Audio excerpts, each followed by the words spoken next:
Hey, it's Andrew Brown, and what we're going to do here is take a look at how do we enable APIs for specific resources or services within a project. So right now, I'm going to make sure I'm in my GCP Playground. This is a new one that I created. Some APIs I have activated, some I haven't. We'll go to the top here. We'll just type in API, and we'll go to APIs and services.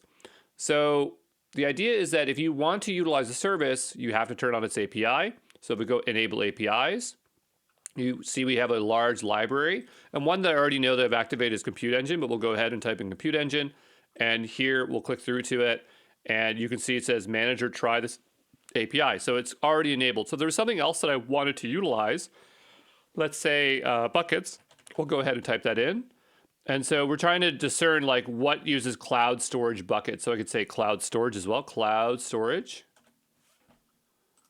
Cloud storage.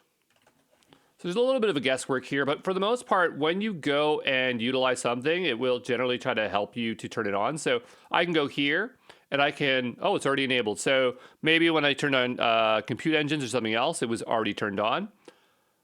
But if I go over to here, we could disable it. So I'm going to go ahead and disable it just as an example. So it says Google APIs, Google, So if you disable this, the APIs will also be disabled because they depend on it. So I'm going to go ahead and just confirm it. Even though I don't really want to turn it off, I'm just going to turn it off, for example, here. And so sometimes it takes effect for things to happen. But now imagine that I want to go ahead and use buckets. So say buckets. Okay, that's under cloud storage. I'm going to go ahead and hit create. And I think it should take effect. Sometimes it's a bit slow to propagate. We'll go ahead, my cool bucket. I'm going to put some numbers here so I have no conflicts. And we'll go ahead and hit continue. And I don't care. Yes, it can be multi-region. I'm not really going to use this bucket. This bucket is sent to prevent exposure of data on the public internet. That's totally fine. We'll go ahead and create that bucket. And it looks like it created the bucket. So, my expectation was that bucket wasn't going to work because we have disabled cloud storage APIs. So if we take a look here, Google Cloud Storage is RESTful service, accessing, etc.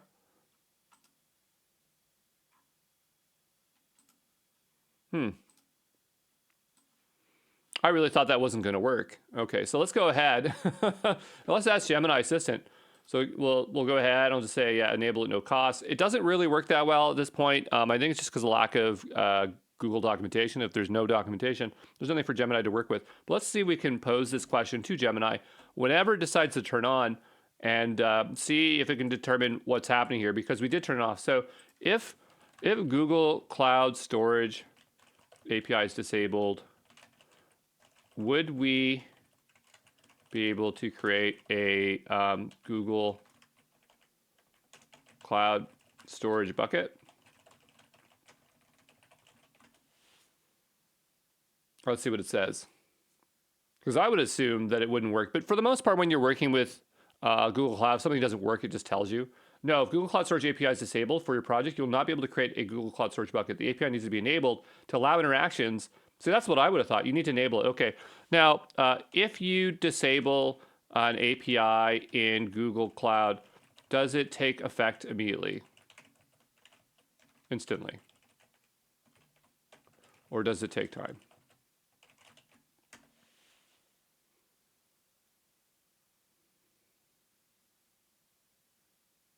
Disabling the API takes effect almost immediately. However, there are a few important things. Okay, so this is where I'm confused. Like, it says one thing and then there's another.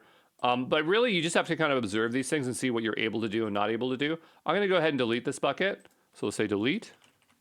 I'm going to try to make it again and see what happens. Okay, because it's been a little bit of time. So say my really cool bucket. Okay, and we'll go ahead and hit create. And we'll see if it makes it this time. And again, we're not seeing any resistance here in terms of this being able to be created. So maybe it's at the API level. So here I just click this button. This is going to open up Cloud Shell. Okay. And what I might be able to do is maybe if I try to use the API to put something in that bucket, that's where I'll run into some friction. Okay. We're trying to figure out why, like if we disable it, it should not work, right? So now what I need is I need some kind of command. So I'm going to go back over to here. I am in Google Cloud Shell. I want to move a text file into my bucket. Please provide me the Google Google CLI command.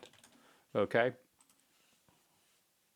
Takes me a little bit of time to start remembering the Google CLI, but it's not too hard. Yeah, G-Cloud storage and then the path. So what I'm going to do is I'm just going to touch a new file here. We'll call it index or hello.txt. Okay, I'm going to edit this file. You don't have to, but if you want to, you can just, I'm doing vi. So here I'm in vi. I'm going to hit I for insert mode. I'm going to type in hello world. I'm going to hit escape to get out of insert mode. And I'm going to hit colon WQ, right, and quit the file. So now I have this file here. Let's see if we are prevented from moving this file into our bucket. So we have this bucket here. Okay, I'm going to try this. G Cloud Storage, CP, and then the path to the file. So it's hello.txt. And then we need the path to our bucket. So we will bring this on over. It's not really moving over, but that's fine. And then we could have copied it here to our clipboard into our shell, but I'd rather just type it out. It's not that big of a deal. // and we have my really cool bucket -12313. I'm not sure why I named it that, but that's what it is. And so I'm hoping that moves it there. And it does. So a failed example of the API being disabled, but what I'm going to do is I'm going to go ahead here. And if that doesn't work, we'll try something else. Again, this is really important to try these things out because no matter what the LM says, no matter what the docs say, what actually works is always different. So we'll go back to APIs because I don't really want to turn off cloud storage. It's something that I probably want to use. So we'll go back over to here. We'll type in cloud storage. Okay. And it was, we have cloud storage here and then cloud storage API. Okay, Google Cloud Storage is RESTful service storing. So this is the API, which is enabled apparently. Let me click this one. This one's disabled. So that's a little bit confusing because what's this one then? Right? What's this one if we have this one? Ready for enterprise use? Okay. So I have a bit of redundancy. So maybe if I turn this one off, disable the API. If any resources were created, they may be deleted soon after cloud storage API is disabled. So that's probably something worth to note. If you're turning it off, the resources might vanish. Okay. So now that's disabled. Let's make our way back over to buckets. Everything in Google Cloud is, does it do what it says on the tin? I'm constantly trying to figure stuff out. So say my super cool bucket. Put some different numbers in here. We'll go all the way down. And so I'm hoping that this doesn't work. What's it going to take to make it so I cannot create a bucket? We can open up this command again. So I'll just copy this here. We'll open up our shell. Now it should still have that same file. If we do ls, there it is. I'm going to hit up on the keyboard. I'm just going to paste in this link and see if that works. Still copies. It's just like I can't for the life of me get rid of it. We'll go ahead and we'll delete that. We'll say delete. And we'll go back over to here and we'll click back.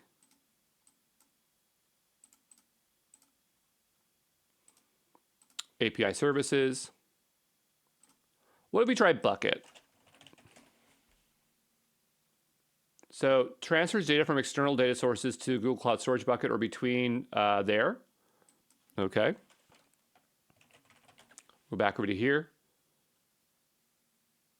To a cloud storage bucket or between storage buckets. So there's also this API. So we've turned off Google Cloud Storage API. We've turned off Google Cloud Storage, and then there's Storage Transfer API. But that's not even enabled, okay? So I don't think we're going to figure that out, which is totally fine. But I'm just trying to show you what the experience is with Google Cloud. And, even for myself, that's, again, worked for I don't know how many years with all these cloud services and being an expert in all of them that, I get confused myself. So we'll go back over to here and type in cloud storage. And I believe we enabled this one and this one. We're not going to figure out this bucket thing. I'm just going to re-enable that stuff. Now, it made it sound like it also disabled something else, which I'm not exactly sure, but I guess we'll find out. Now, I definitely know if we disable Compute Engine, it better stop working, because I had to turn this on to be able to use Compute Engine. So go to here, and if it's already on, turn it off. Or if it's not on, don't worry about it. So I'm going to go ahead and disable it. They depend on the OS config API. Yes, confirm it.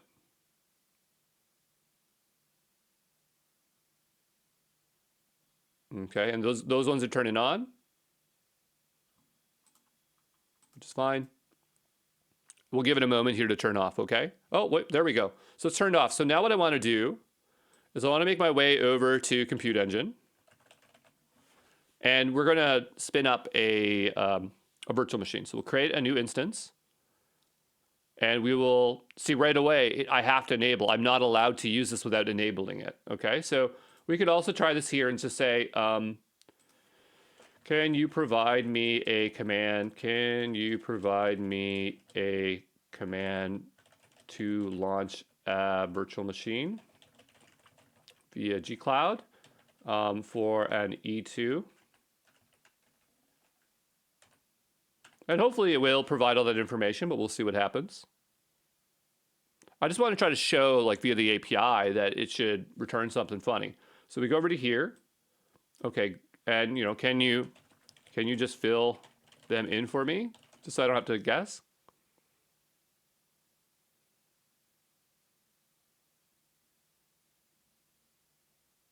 There we go. Now that seems pretty darn light, but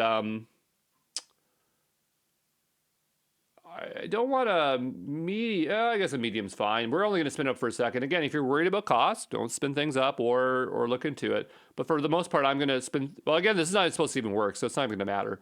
So I'm going to go ahead. I'm going to copy this. And we'll paste it in here. I don't know if that's enough for the command to work, but let's find out. That seems like too little. Would you like to enable and retry? So right away, it says not enabled. So even if you do it here, I guess we can hit Y for yes. Sure, why not? And we have a little bit of a problem. The service is currently deactivated, and deactivate must complete before activation can occur. So I'm going to try this again. Yes.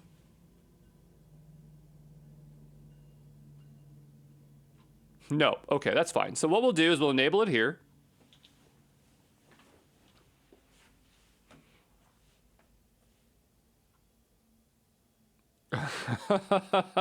Sure there was. Sure there was. Okay. We'll try this again.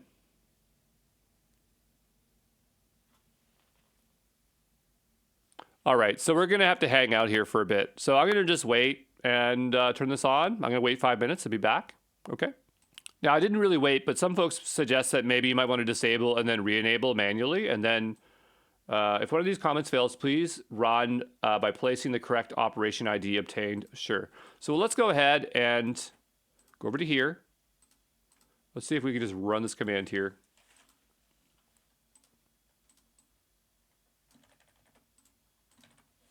And hit enter.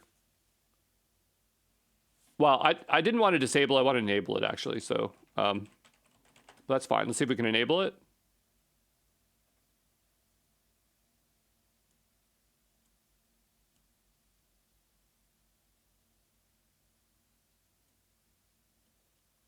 And I will come back here when it shows something.